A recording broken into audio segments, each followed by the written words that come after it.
Hi everyone, welcome to Building a Better Sefton. This is a special episode with friend of the podcast, Bobby Brennan, former Mayor of Sefton, former Labour Councillor for the area. Today we're going to be talking about the structure of Sefton Council and how it works, the formal structures, because we're a decline in local newspapers, etc. It's not always easy to find out this basic information about how local government works. So Bobby's going to be telling us all about that. He's also going to talk about his latest book and we'll review his previous book about World War II, which I've just finished, which is excellent. Do subscribe, like, share, support financially if you can through the notes. It really makes a difference in getting this news and interview platform out there. If you're watching this not on our Building a Better Sefton YouTube channel, please like and subscribe on there. That just helps us. We're on Substack and Facebook. Get involved and let's get transparency, accountability and fact-based opinion out into the community to build a better Sefton. Bobby, how are you doing today? I'm fine too, thank you. Cool. And you've just released your fourth book, is that right? Or is it your fifth book? I lose track. Actually, I just released my sixth book. My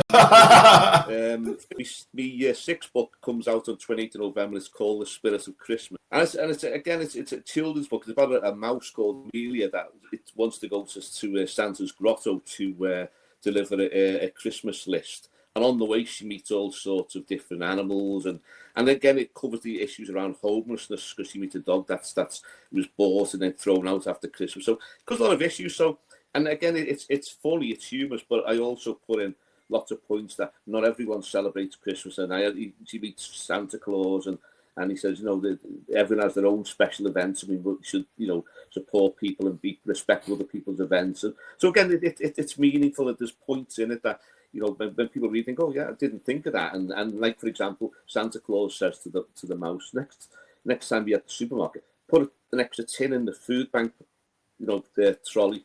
So it's little things like that. So I try to get messages across with me. So it's like a Christmas carol for the modern era. Yeah, very good. But I'm also I'm 7 chapters into the 7th book, which won't be coming out till next spring, and that's called Love on the Dole Phase 2. It's a more take on the Walter Greenwood's, Love on the Dole, but it covers issues around some 1980s unemployment, the miners' strike, Orgreave. There's a lot of issues like that that's covered in that. So again, it's fictional characters, but I get across the turmoil and the despair and the poverty of that day, the job clubs, everything about it. So I'm hoping that'll be as probably the best one I've written. Yeah, I think you've got a social conscience going through all your books. The one about growing up when you were young, your children's book. The one I just read about, your book about World War II, A Time of Peace and War, which has got some great characterisation. I got quite emotional reading it at times with the characters. And it's like an overview of some of the key events of World War II and how it impacted on a community in Bootle. But also, there's lots there about the details that were going on around Europe at the time with the war. So I really enjoyed that. And I think that social conscience side of things that you bring into your novels, I think it really gives you a clear voice of what you want to do. And you're very to the point as well. I find your books just really just flow very naturally. So I would recommend people check them out. I think that one, A Time of Peace and War, I mean, that's it's selling quite well. I mean, it's actually sold quite a few in Germany. So I don't know what the people in Germany will make of the aspect when it cover like the SS and things like that, and the massacres in France. It's all part of the characters and their stories. So a lot of it's based on actual events, but the fictional characters. But a lot of people bought it, and a number of people said to me, "Well, why did you do this and why did you write that?" And I got upset when this and characters, as you know, that were written out of the book. Just there was tragedies. One of in Australia, it's actually described as a book that covers loss and resilience and community spirit. So it's on sale in Strand Books in Broadway. So it's doing quite well across the world. And the message that I've got back from it is people who've read it is, you've got to do a follow-up, but I don't want to do a follow-up to it. So that's why I've skipped from the 1940s to the 1980s, when another period of turmoil Thatcher and unemployment and mass unemployment and poverty, the miners' strike, what was going on behind that, and it covers all that, right? So the real reason why, I mean, for example, people don't realise that the miners were given £15 a week strike pay. That were nominated, they didn't actually receive it. But that £15 nominated strike pay was deducted from miners' dependents' welfare benefits. They couldn't claim it because they were unemployed, because they were classed as still working or by striking. So the partners could claim welfare benefits for themselves and the children. But then the £15 nominal strike pay was deducted from it. And then that was increased to £16 in about the September. And everything was designed to force them miners back into work. So there's lots of issues like that. And it's how I've covered out how it impacts on those families and how the suffering that they went through, the minor support groups. Yes, and the job clubs and the farce of the job clubs and that, like the County Lines book, I've had a lot of good feedback from that because it really sort of puts across what's going on in plain sight. It's hidden in plain sight and the things that you can look out for. So, yeah, I hope that message continues. And so, yes, I've got this 7th book, which is going to be released next spring. After that, probably going to do one around mental health, where and the experience of service users. Well, you've got a good creative flow there, and it seems to keep coming. And I think that the County Lines book, I read it in the day. My dad read it in the day as well. It's really riveting characterisation and storytelling, but also it's about that issue of young people being used by gangs to deal drugs and carry drugs around the country. So again, I really recommend it. Read. We'll do a link to your one of your books so that people can access it through Amazon anyway. But keep up the good work. Now, you've got a lot of experience as a former mayor and as a former councillor, albeit, you left the Labour Party a few years ago and resigned as a councillor over the issue to do with a local park and a lack of community consultation. And you expressed some of your frustrations with the job in our previous podcast as well. In fact, we've done a couple of podcasts with you. But just for the uninitiated and people who kind of know some bits and not all of it, because I find it very hard to follow with the lack of proper news. So I go on the internet to try and read up about it, but it's quite opaque sometimes finding out exactly how things work at local government. Now, we've got the combined authority that looks at certain issues, which is that kind of wider Merseyside, Liverpool area under Steve Rotherham. But just focusing on Sefton, what's your understanding of how the wards work? Because we've got wards across Sefton, I think it's 22, and there's 3 councillors for each ward. Do you know how that's decided, who are the 3 that ultimately come to represent? Is it based on share of the vote? Do you know any details about that? When I first got elected to him in 1994, 69 councillors, there was 23 wards. Yeah. And in the year 2000, the Boundaries Commission decided that some of the wards were, as regards the electorate, they were below what was, the amount for the electorate for each ward. So they decided to change some of the wards round. But also, they put a couple of options to the council. We had change a few wards to bring the electorate up to the same level, or we scrap a ward. Well, given that it was a hung council at the time, so the Liberals and the Conservatives voted to scrap a ward. It was actually the ward I represented at the time, which was Orrell Ward. So that was being scrapped. But what we did, because Orrell Ward at the time covered the old Orrell area and also part of Netherton, the Park Lane estate round there, and so we wanted to retain Orrell. So we, rather than just have Netherton, we decided to call the new ward Netherton Orrell Ward, and I was fortunate to be elected for the new ward in 2000. So there was originally 69 councillors, and then it went down to 66. I think at the time, if it would have been a ward in Southport, I'd have probably voted to have that removed as well. It was purely political. I think Labour were very much nearly looked at, it would have been on the verge of taking control the next few years. So it was purely political, and it's politics with a big P. But I'd have done the same if it was a Southport ward. I would have voted to get rid of 3 Liberal Democrats in McGull or 3 Conservatives in Southport. So it is what it is. But the wards, so you have the all-out elections. When that ward got changed and the boundary changes, it was all-out elections. So whoever the 3 councils that get the most votes are the ones that selected for the ward. And the council that got the highest vote was the one that got the 4 years. Next highest got the 3 years. The next highest got the 2 years. I was fortunate in every election I've stood in quite a number of elections from 1994. upwards, including the boundary change, when I topped the poll in every one of the votes. Former leader of the council, Ian Mayer, actually turned around and said, "Oh, we won't call you Bobby 4 years anymore because you've got a woman standing against you, Sue Bradshaw." And this was another poll that went after the loss of Dave Martin, the council passed away. And Dave was probably the best lead that Sefton Council ever had. He was great, Dave. You know, you'd only had to ring the town hall and he'd be on the phone. His door was ever open. He was a great leader, Dave. So, man, I held in the highest regard. Well, when Dave passed away, they had the by-election, and Sue Bradshaw was standing. As Ian May said to me, "We can't call you Bobby 4 years anymore because 2 reasons. It's a woman standing against you, and she's above you in the ballot paper." Well, I actually won the vote, and there was a large. I mean, you had your own personal vote because at the time Peter Glover was standing as social alternatives, and people were putting Brennan Glover.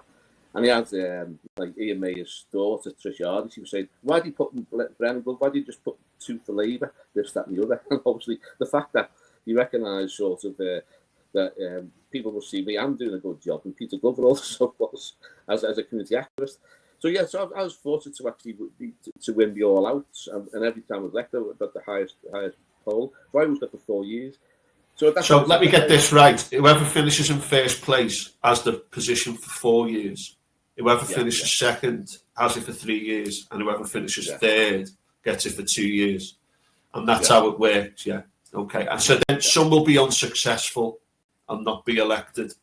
And the idea is that if there's a different party there, you can have representatives from different parties as the 3 who are representing an individual ward. That's how it works, Yeah. And so next year, you've got the all-outs next May, so it's going to be interesting. Obviously, there's going to be quite a number of candidates. So it's, any 3 from, say, 10 candidates. So it's going to be interesting next year, just what happens across the political map of Sefton. Yeah.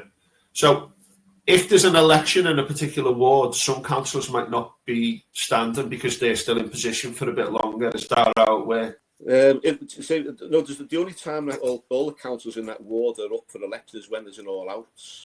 Right. So, when it's an all-out, they're all up, Yeah. Other than that, it's only one council. But Sefton have done away. I think they've done away with it. Might be wrong about this, but I'm sure that they've gone now to the 4 years.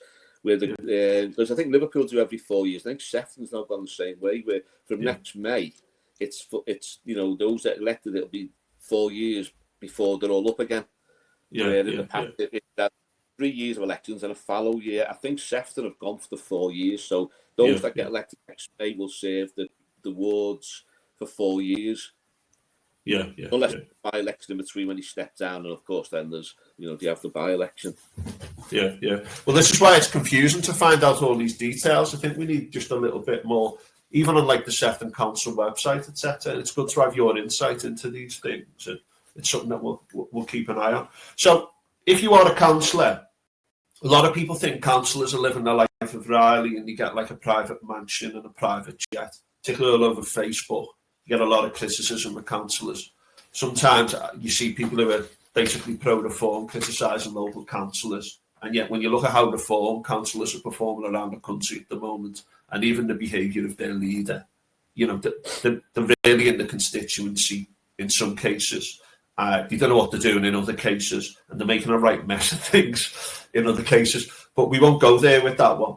So you get basically £11,000 a year for being a councillor, and for many people that's on top of doing other jobs and having other responsibilities. And the idea is you're a person of the world and you bring those experiences into the council job. And above that, you then get the cabinet. So how does the cabinet work? Is it a bit like national government where out of 650 MPs, you'll have a certain number, I forget the exact number now, is it around 50 people in cabinet or 60 with senior and junior ministerial responsibilities. So is it a similar thing in Sefton that a certain few will be in the cabinet with key responsibilities? Yeah, it is, and I think it was Miliband that introduced it with Labour. I think it's the worst thing that's ever been done, to be honest. I was never ever on the cabinet, so I'm not saying that as sour grapes. I just think it's not very democratic, because you've got 8, 9 people who make the decisions, then come back into the Labour group meeting and say, this is what we've decided. You can challenge it. Scrutiny Review can challenge cabinet decisions. They can make recommendations. You can't actually challenge them. They can make recommendations and, well, this is the decision. Well, we recommend this. And the cabinet can just turn around and say, well, thanks very much. You've spent a couple of hours debating this. We looked at your recommendations, but we're not going to take any notice to them. So that cabinet, as the all powering, overseeing, they make the decisions, and it doesn't matter. They will say, well, we've discussed it in the Labour group, but it doesn't make no difference. The cabinet are the ones that make the decisions, and in the old days, before the cabinet structure, you had committees made up of all parties, so you're getting a consensus of opinion, and then that committee vote, and what was decided by that committee would be agreed. You felt part of the decision making process as well, and I think and you hear that from other parties, people with experiences as well. The cabinet, when there was no overall control, the cabinet was made up of members of all parties, so they share the cabinet posts out. That was a lot more democratic than having one party in control where they make all the decisions, because you can't challenge it. There's no scrutiny of it. One of the things that the government might say is it leads to more effective local governments, and we get this with national governments. You've got a cabinet, everyone in the cabinet has to follow the party line, and then you have a whipping system, so the MPs who are in that party in the House of Commons. I remember reading an interesting book, and it said 1/3 of MPs are in the cabinet, 1/3 want to be in the cabinet. So then you've only got a real third who are willing to maybe, take a little bit of a risk of upsetting the whips and maybe being deselected or kicked out of the party or whatever. Now, those 8 to 9 people on the cabinet, they have to basically say the same thing, and then they whip the rest of the councillors, because I've heard off the record through people that the local Labour Party, we've got a one-party state locally, basically, haven't we? And there's councils up and down the country like this, not just of the Labour Party. And I think that both me and you are coming from a bit of a leftist tradition, you know what I mean? So we're not looking to just have a go at the Labour Party for no good reason. But there's a perception that the local Labour Party are not very transparent. They make key decisions in cabinet. Everyone else has to go along with it. And if you don't like it, they'll make life difficult for you. And I think that is a real negative, not just for public perception, but in terms of just the efficiency of local government. Have you got any comments on that? Well, I don't want to comment on the current Labour leadership, because I'm not involved. I can only go back to when I was around. And take Oldman Park, for example, which was the catalyst for me to resign. I'd had enough. There was no transparency around that. They were making decisions behind closed doors. They were excluding members of the public, excluding people purely because they stood against them as independents, former members of the Labour Party. There was no transparency.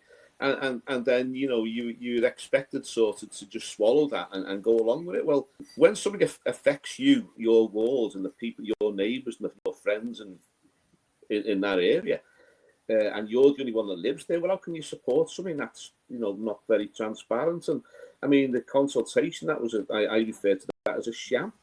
And I was reported to the whip because I copied the pressure group into the emails in the interest of transparency and the Nolan principles, which is, what councillors are supposed to follow, work in the community, be transparent and open and honest. And so I sent emails out in the interest of being transparent, and I was reported to the whip. It got thrown out because the whip, they said there's nothing really. It wasn't a case, I hadn't broke party rules, but that's what we're up against, like a cabal, so... but Sefton's been like that for years, sort of the cabinet structure is. I mean, one of the things again, when Miliband changed, it's supposed to be more democratic. It's supposed to be more democratic, and it should be from the bottom up, not from the top down, because he introduced the area committees, and they when people used to turn up for them, but then what the excuse was, well, no one's really turned up. It's the same. Joe public that turns up, this, that, and the other, and people would turn up and asking questions and say, oh, well, they're always turn up the same people. Well, so what? They have an interest. Not everybody wants to go to an area committee on a Thursday night or whatever. But those that did attend had genuine reasons for attending and asking questions. But that was scrapped. It was seen as, oh, well, it's not really working, so we'll scrap it. So there's no democracy at a local level.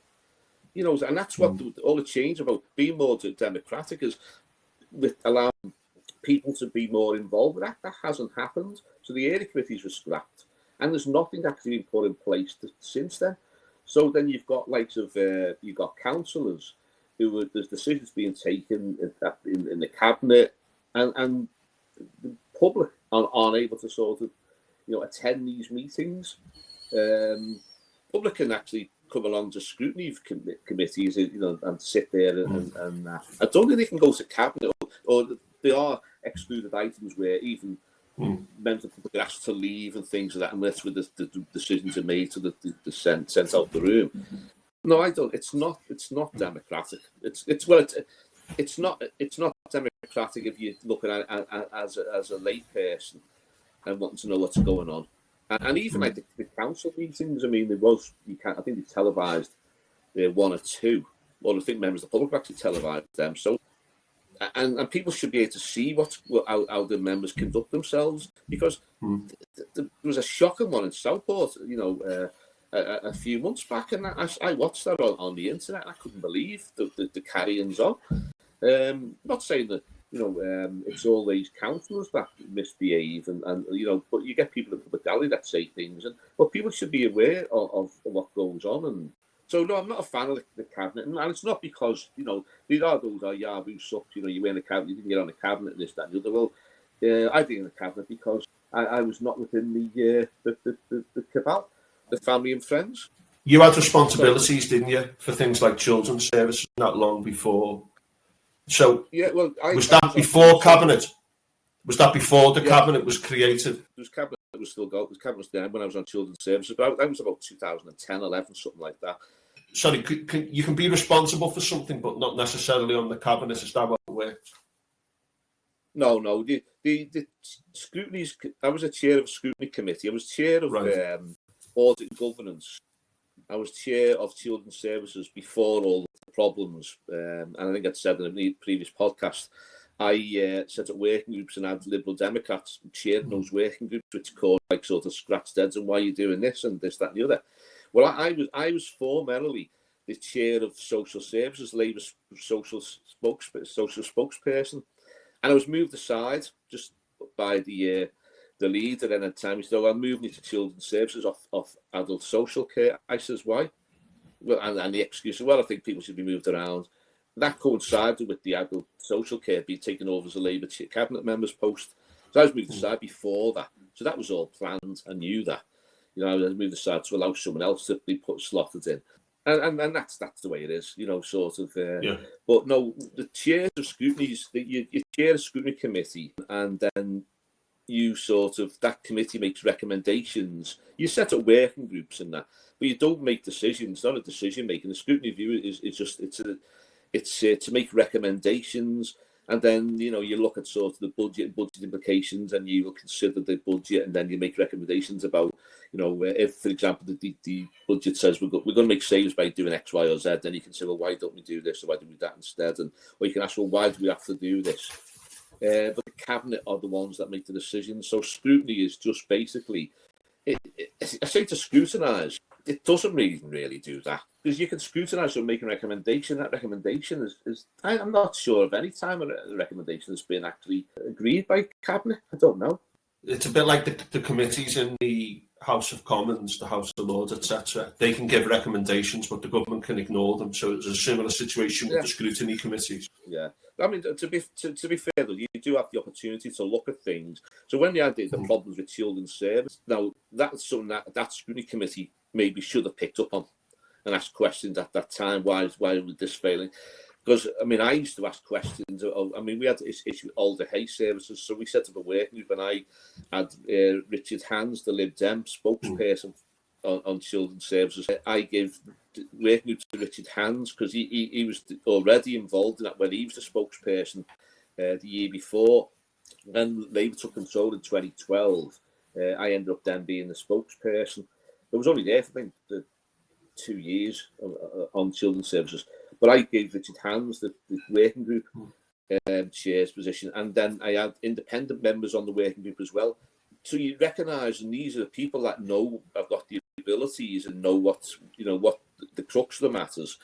So there are opportunities to actually challenge. There were a couple of things I challenged, wasn't happy with. But it is a bit of a toothless tiger because you're not going to make the final decision. It's the cabinet members that make that final decision. I think that scrutiny committee, Children's Services, is working quite well now. I'd say I've read not a lot of good things about it, and the scrutiny chair. And I think the cabinet member as well is listening, and I know the last report come out, and I think that's it's a massive improvement on what it was. But Children's Services had got in such a mess, then maybe that committee at that time should have picked up on the issues and been more forceful in their recommendations to cabinet.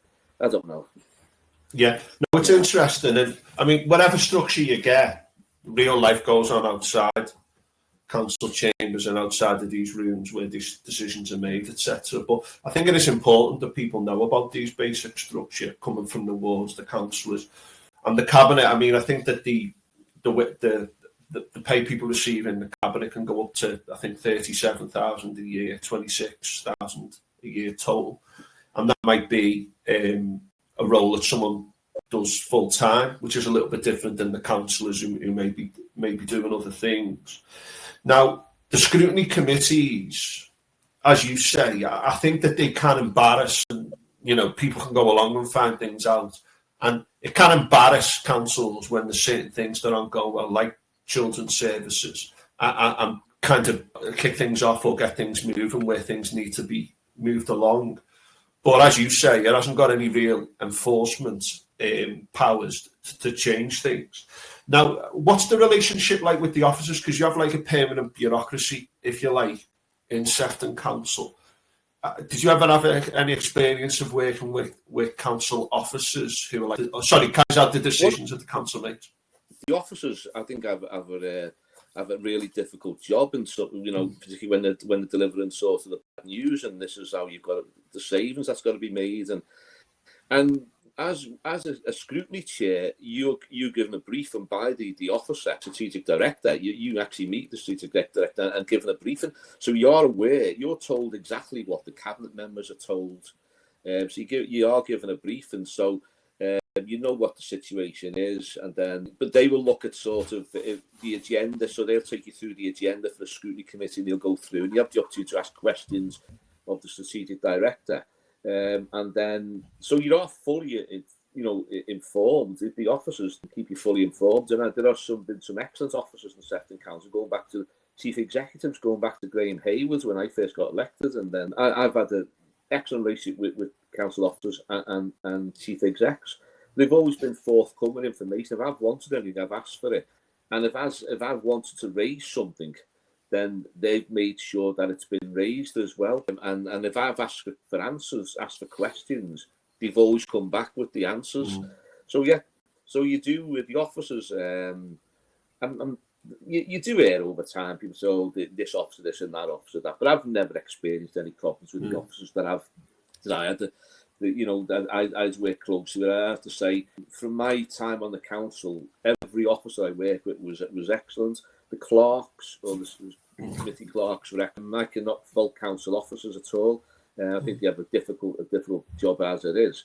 But I've never been felt as if I've been sort of stonewalled and not been given information. If I've asked for something, it's been provided. So I have every respect for council officers. I think that it's a difficult job being in local government anyway. But I think I know people have said to me, in the past when I first got elected, he's one of ours, and stay with me. He's one of ours. He's one of theirs. This, that, and the other. And he seems to, he's a definitely Labour that officer. But I've had lots of fun. I mean, I don't really know the officers much now. I mean, it's changed the last few years. But when I first got elected, you knew the officers, and it's not, it's not like on first name terms. It wasn't one of that. It's professional. And I think the officers have always maintained that professionalism. But no, I've had no problems with council officers at all. I hold many of them in high regard. Yeah, I mean, I've had, when I did trade union work, worked with council officers, not always in agreement. And my overwhelming impression is that their workload was really, I often disagreed with them and would contest things, but the workload to me seemed to be excessive, like through the roof. Obviously, since 2010, austerity lost lots of cuts on the front line, which has put pressure on frontline services. Did you have any experience of the impact of austerity and also the impact of privatisation? Do you have any observations about those two kind of things that started to happen, well, from the 80s right through up until the 2010s? I think when we were told that the amount we're getting from central government has been cut, and then you've got to sort of manage, a budget with let's say, millions of pounds. You're not going to receive millions of pounds, so you've got to manage with what you've actually got. And you can't run services on a shoestring, and if all of a sudden if 1 year you're putting, say, for argument, say 10 million to adult social care, and that's I'm just using that as as a ball figure, and then all of a sudden you haven't got that 10 million, then you've got to then look at, where do we streamline services, where can we make the least impact without affecting the people that we need to support. So yeah, I've been through all that, and it's been difficult when you think, this is going to go. I mean, I was around when we closed children's homes, we closed, AMI homes, elderly mentally infirm, and that was just, well, we didn't close them. The Labour were opposed to that, but the other parties actually closed them, and then they were seeing a significant savings. And I mean, I know Reform are closing homes and things like that as well at the moment. But, you then close and say youth clubs, for example, or you haven't got money to put in, and trying to tell people, actually, we're trying to protect the most vulnerable, which is like the older persons and that. So I've been through all that. It was not a nice time when you look at, and then of course the council tax goes up every year as a way of income generating to to pay for services such as older person services. But you're putting that onto sort of, the taxpayer again. I mean, someone said to me, well, it won't make a difference, because I won't say the councillor who said it, in fact, he's not around now anyway, he said, no, it won't make a difference, because most of the people in down here are getting council tax benefit anyway. Well, that's like, so it's not going to make any difference. We put the council tax up, but it isn't still impact on people. If you've got a mortgage to pay, and your interest rates have gone up, what you don't need is a hike in council tax as well. So people are going to suffer. And I've spoke to people about this, and they've said, well, it's all right for you councillors. My mortgage has gone up, my council tax has now gone up as well. It's all right for you lot. And they think that councillors are extremely well off. My council tax, when I first got elected, was things about 50, they had the community charge and all that. It's trebled what it was. You're paying nearly like £200 a month. And that's a lot for council tax. And it's likely to go up again. I mean, it's going to be interesting how they scrap the crime commission. The police and crime commission, there's something like that about that going now. So, and the mayor being making all the decisions. Well, they're already putting money in the council tax goes for them to the Liverpool mayor. You're all hitting people in the pocket. Whoever, it doesn't matter what you're trying to do. The people are always going to suffer as a result of council tax rises. I mean, if someone said to me, would you have your council tax gone up by £20 a year just to keep a children's home open? Of course, yes, I would. You're in a position where financially you're able to do that. That's okay. But when you've got people who are like on low incomes and, universal credit, and they're having to foot those bills, it's very difficult to sell that to the public. Yeah, and it's a very regressive tax, council tax, because the council tax bans are based on stuff that was the 80s or whatever. Same with the water, and as you say, the cost of living, the food, everything's going up. People are angry. What I'm noticing locally, though, particularly on some of the Facebook groups, is all this culture war stuff and reform stuff like Doge, and we've seen with like reform councils in like Kent, I think it's Durham, isn't it? Coming in and going, yeah, we're going to cut all this woke stuff, and you come in and you go, everything's been cut to the bone already, and it's a different kettle of fish. And I know you've expressed concern about the rise of the far right in the past, and when these people come in, you realise that it's not as straightforward as they make out that, oh, if we just get rid of immigrants, everything will be fine. That if we go in and get rid of all the woke stuff, everything will be fine. It's nonsense, and it's far more complicated than that.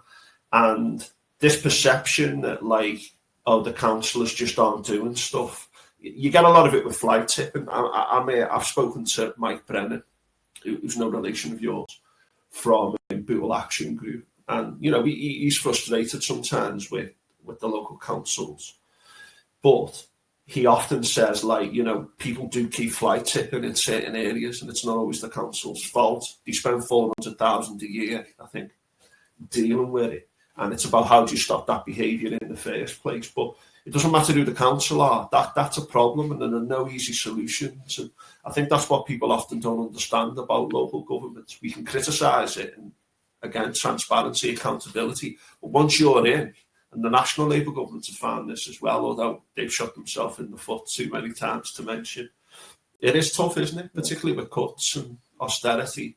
I mean, the social care system for elderly people as well now is just the governments, the national governments have like kicked that can down the road. It's a big issue, isn't it? There are other things such as like parking outside schools, and there's no parking attendants coming around, dog fouling, do anything about the dog fouling. I mean, but then, I put stickers on some of the lampposts by us saying, dog fouling, cleaning up, things like that. But I readily find, dog dirt left outside my gate. People going past them, you just let the dogs foul there, and on they go. And, so...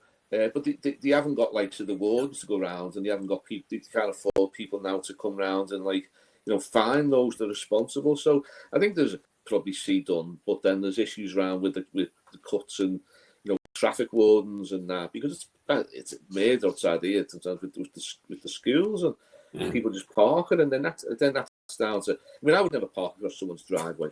Yeah. But that goes on here all the time. And even though the school, pleads at the parents, please don't, obstruct people's driveways, waste of time. But then that's down to the individual themselves, and and if you can't respect someone's driveway, you can't respect, pick up dog dirt, then that says a lot about that individual and the society that they like to probably live in. Council allowances are probably, if you get on the cabinet, they are quite lucrative.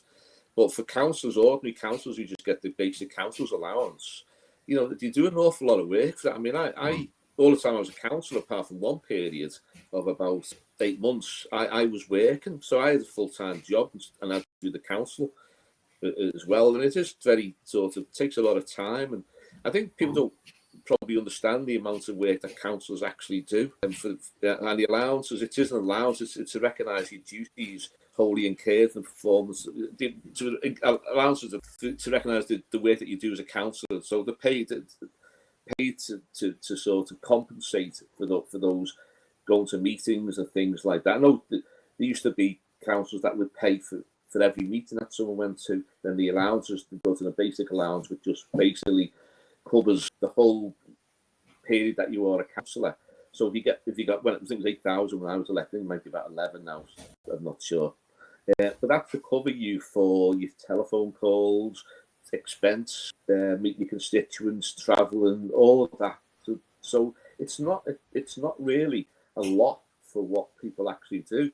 But then if you're on the cabinet, obviously, then you've got if you're spokesperson, you get of half the council's allowances on top. So you get, say, if it was 8, you get 12.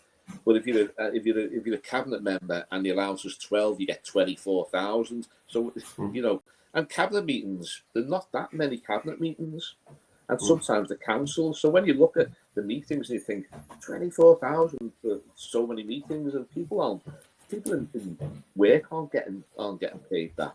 So I can understand people being cynical of councillors and that when if you're struggling on universal credit and you're only getting basically what a councillor's getting, and they're I can understand people feeling aggrieved by it if the councillors aren't doing anything. That's right, but it's certainly not lucrative even at the high end of the professional jobs, which are probably on par. Like for a teacher, for an experienced teacher, they'll be getting paid more in Sefton than the head of Sefton Council per year. And again, it's different funding streams, national and, per pupil, etc. But, it's certainly a lot more complex than people think. Just on funding, councils get money from the government, central government.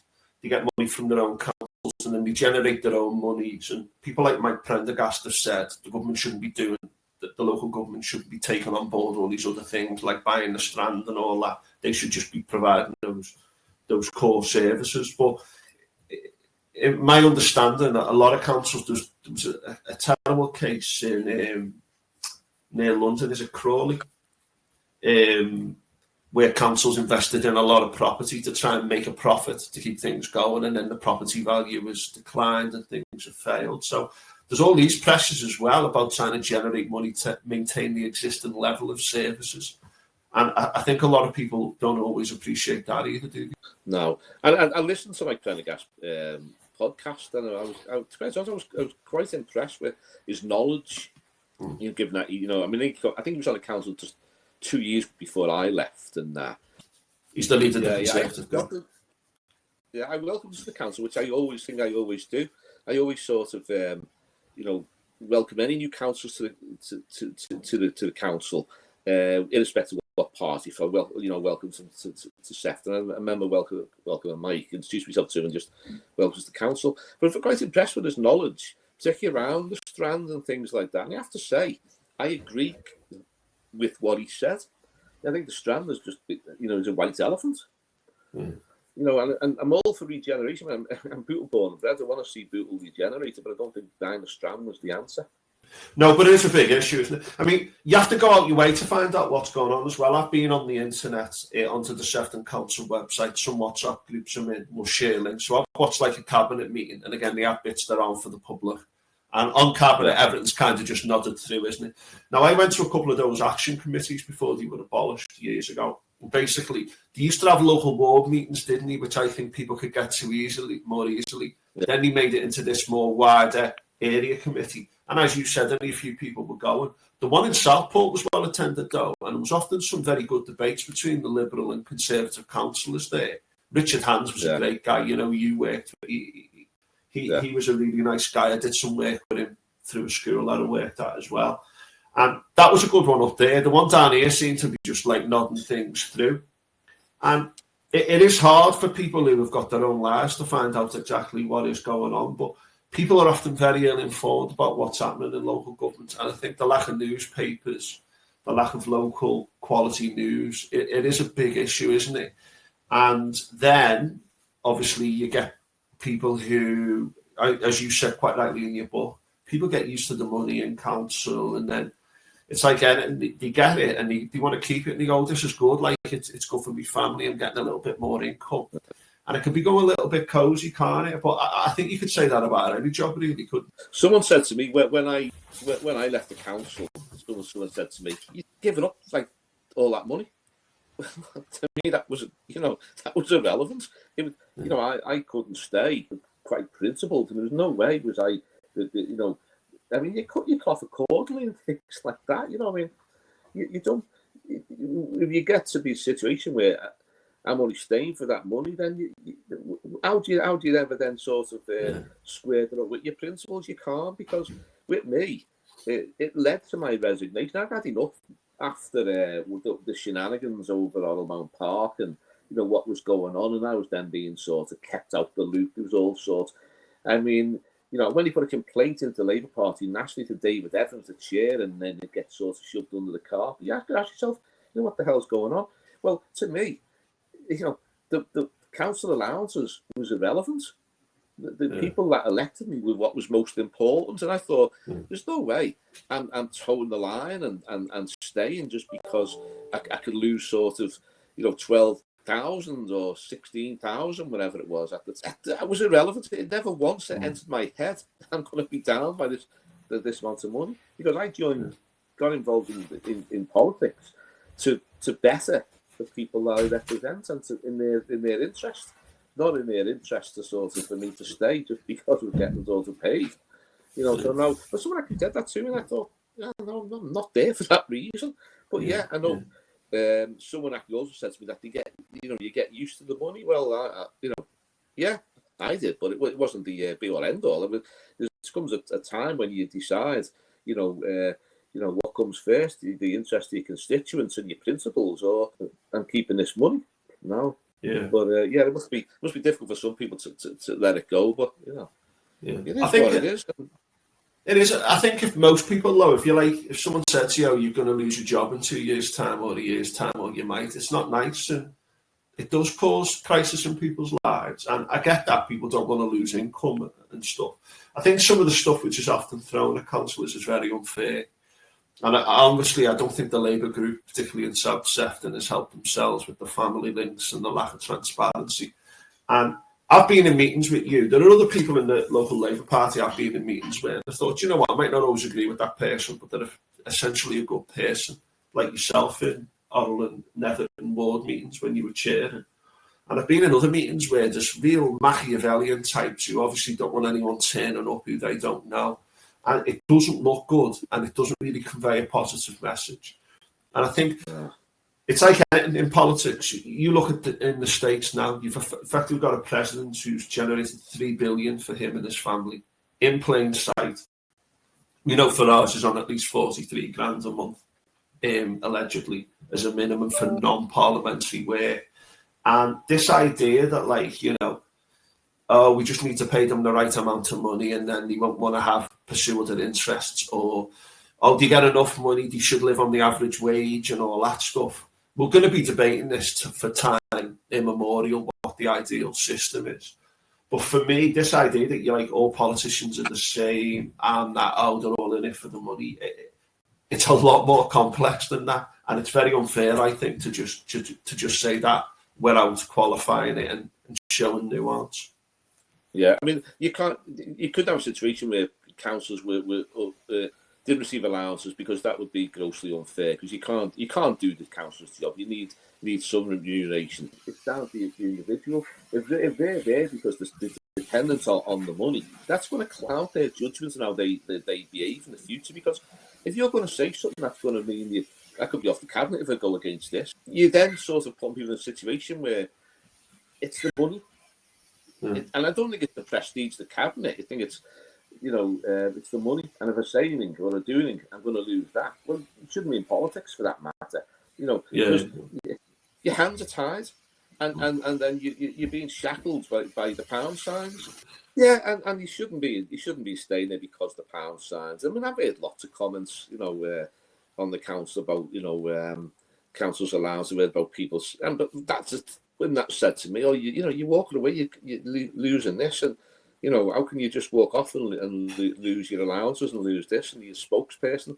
But I mean, I was on the board of the chair. I was the chair of the board of New Directions. I was actually put on that. I was there when New Directions was formed, which was a long time ago. I was on that for 15 years. But when it was formed as the council's sort of standalone adult social care provider.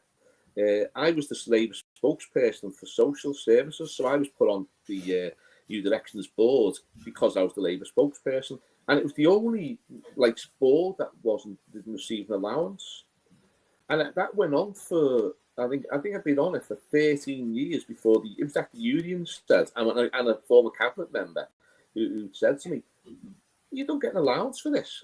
I said, "No, I don't. It's just and it was you're looking at two meetings a month as well." And I said, "No."